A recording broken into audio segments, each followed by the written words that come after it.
welcome to Treaty 1 territory. Thank you very much. Winnipeg treating you so far? Winnipeg is awesome. I love coming out here and it's treating me really well.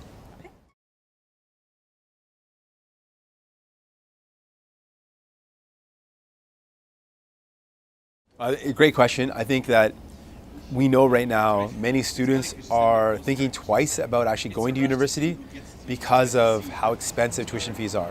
And to me, that's an incredible lost opportunity. People who are so talented and passionate should be able to go to university. There should be no barriers to education in general, at all. And what I would commit to is, at a federal level, we actually are in the position at a federal level to develop an agreement with provinces to actually eliminate tuition fees, to make tuition free. It's something that's possible, it's something that we can achieve, and it's something that I would like to see happen. So Donnie had drawn the infinity. And I should also say, so not only is it enough to eliminate tuition fees, but there's other costs associated with education. So there's living costs, costs of books, other supplies. So we need to also allow for grants to support those who just eliminating the tuition fee isn't enough. They also need other supports. We need to make sure those are available for living expenses, etc. On top of that, so there are students who've graduated with debt. I think it's also important to acknowledge that those students who've graduated with debt are facing this very kind of soul-sapping and something that's very crushing and makes you feel a lot of despair knowing that you have this debt and that it's increasing because of interest. So I think one of the first steps that needs to be done, and something I've committed to doing, is making sure we get rid of the interest on that student debt so that you don't see that debt increasing, and also looking at flexible payment plans to ensure that students who are graduated but are not in a position to pay back their debt have a lot of flexibility with how they can pay back their debts.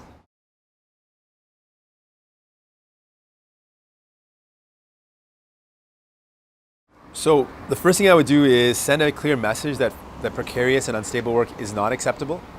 And to do that, what I propose at a federal level is to provide that national leadership about what good work is. And so I've released a Better Work agenda, and it talks about making sure we have a minimum wage, building on the 15 in Fairness movement, a $15 minimum wage nationally set. I'd also like to see that would apply to federal jurisdiction, but it'd still be a leadership move to show the direction that Canada should move in. And there's been other jurisdictions like Edmonton, Alberta, and now Ontario that have signaled a movement towards $15. So that's something that I'd like to see happen at a national level. In addition, there's different types of precarious employment. One specific form of precarious employment that I would like to tackle, just to begin the work on making sure that people get stable work, is temporary job agencies. And these are agencies that are increasing across the country. They're particularly a big issue in Ontario and in BC. We're seeing a rise of these agencies across the country, but they're also something that's specifically being used a lot at the federal level, the federal jurisdiction.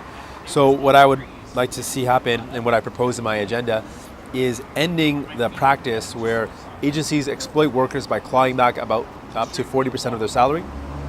Also, the barriers that exist to getting hired directly, I would remove those barriers so that there isn't a penalty fee that client companies have to pay to the agency to hire an employee directly. And then I'd also work to reinstating some of the federal legislation around labor that was excellent legislation that provided for a high standard, and that had been repealed by Harper. I would like to reintroduce those acts that provide strong labor protection and make it easier for people to organize if they so choose.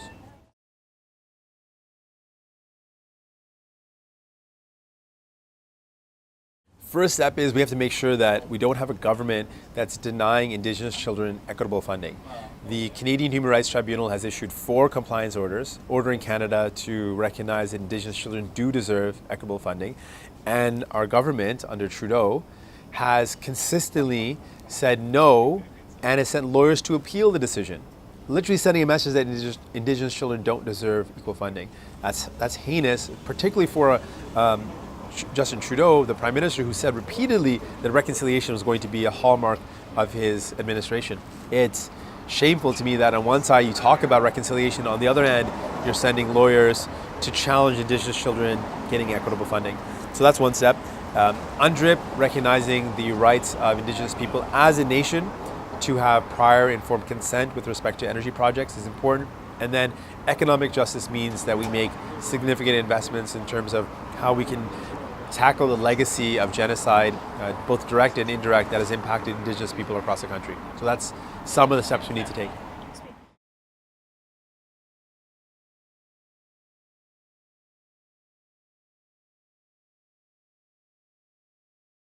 Right, so I've come out clearly against Kinder Morgan and against Energy East. I made sure that I took time to hear out different positions with respect to what the concerns were in Alberta, and took time to hear some of the realities around a province that's so resource intensive and resource extraction based. I also wanted to reach out to folks in BC to understand their circumstances. I really wanted to convey that decisions around national policy should be made in a way that we consult with and hear different opinions. We may not agree, and we may have principles and values that don't align with everybody, but we need to make sure we take the time to hear people out. The other key piece is that I didn't want to release my position on an energy project before I released my entire climate change plan. So my climate change plan wasn't ready, and I wanted to have a climate change plan because environmentalists told me that it's disrespectful to the importance of climate change if you release your position on energy projects without actually having a broader position on climate change. And so that's why I did that.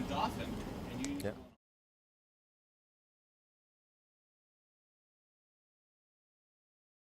So I've put forward 3 policies or 3 principles when it comes to decisions around energy projects, whatever they may be, whether they're hydroelectric projects or any form of project, any sort of energy project.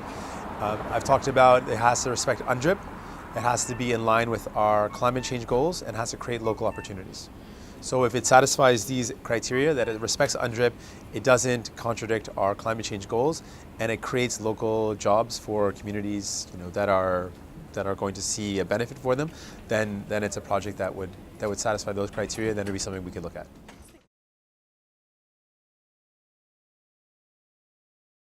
That's the major issue I have, is that we are in a resource extraction country, and we need to make sure we diversify our economy. We know that resource extraction-based economies are very susceptible to the ups and downs of the market. If a commodity is doing well in the market, then the economy is doing well. If a commodity is not doing well, then all of a sudden we see a very difficult time economically. We need to make sure that we don't just rely on raw goods. As an economy, we need to have value-added jobs, and we need to have a diversity of our economy. And the other key thing is we need to look at where the world is headed. We know the world is more and more headed towards the new technology that we're seeing more and more being used. For example, with automobiles, is electric vehicles. There's going to be an electrification of transportation, which means there's going to be an increased demand on generating electricity. We know that countries are moving towards cleaner energy as a solution to dealing with climate change, air pollution, air quality. So we need to be ahead of the curve on that and make sure we make investments in green energy, green technology, so we are leaders nationally and internationally on this issue. And we need to make sure that we make those investments so that our economy is in line with the moving times, that we create sustainable jobs that are not just finite and last for a short period of time, but are ongoing and sustainable.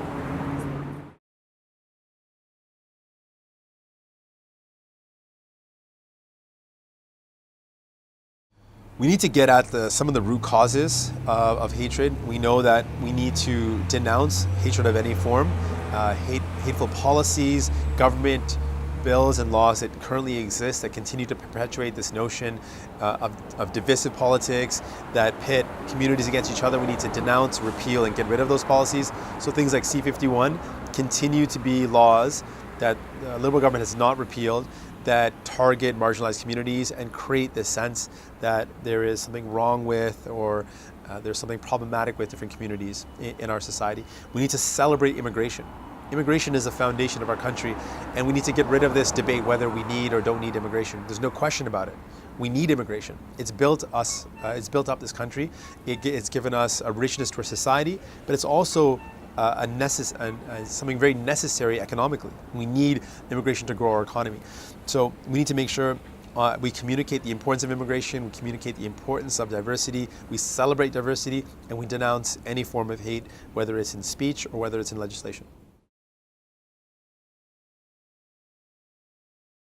I really want to generate or inspire in others a courageous sense of self-worth. I think everyone has to foster that sense of self-worth. that everyone has an inherent value, that you bring something to our society that's important, and you need to celebrate who you are. And so that's what I've been trying to do, be really unapologetic about who I am and talk about my social justice and social democratic values, and really showing that you can be confident in who you are and be successful in politics and successful in your life. Sweet. Thank you, Jagmeet. Thank you. That was awesome. Great questions. I enjoyed it.